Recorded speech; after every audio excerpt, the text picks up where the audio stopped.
ये हि संस्पर्शजा भोगा दुःखयोनय एव ते आद्यन्तवन्तः कौन्तेय न तेषु रमते बुधः। ये ही य यज्ञ का, ए ही नहीं बोलना, कैसे मुंह में आ जाता है। ए ही संस्पर्शजा, ए ही, लेकिन ये ए ही गलत है, ए ही गलत है। यहाँ पे य यज्ञ का बोलना है। ये ही ह्रस्व, ही ह्रस्व। ये ही संस्पर्शजा, संस्पर्शजा, संस्पर्शजा, संस्पर्शजा नहीं।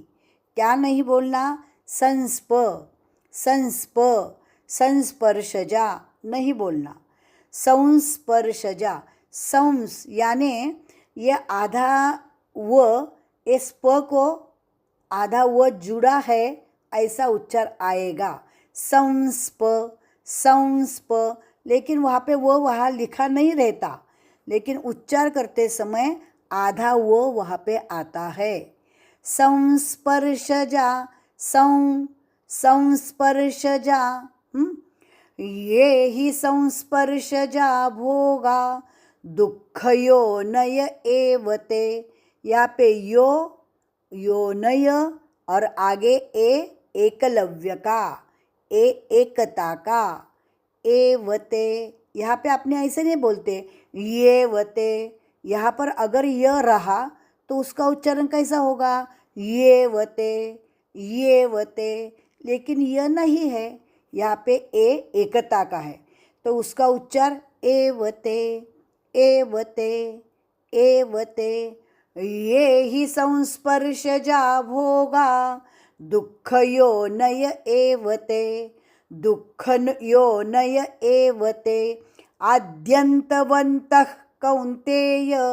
आद्यंत आ पर आघात, द्य पर आघात, आगे वो पर आघात। आद्यन्तवन्तः कौन्तेय, कौन्तेय न तेषु, षटकोण का और उसका जो ऊ की मात्रा है वो ह्रस्व। न तेषु, न तेषु, और उसके आगे रमते जोड़कर बोलना। न तेषु रमते, न तेषु रमते बुधः, न तेषु रमते बुधः। आद्यन्तवन्तः कौन्तेय, कंस में ख है, ख जैसा उच्चारण लगना चाहिए। विसर्ग का मतलब होता है श्वास को छोड़ना, विसर्ग का अर्थ होता है श्वास को छोड़ना। आद्यन्तवन्तः कौन्तेय, आद्यन्तवन्तः कौन्तेय न तेषु रमते बुधः, न तेषु रमते बुधः, बुधः। पूरा श्लोक। ये ही संस्पर्शजा भोगा दुःखयोनय एव ते आद्यन्तवन्तः कौन्तेय न तेषु रमते बुधः।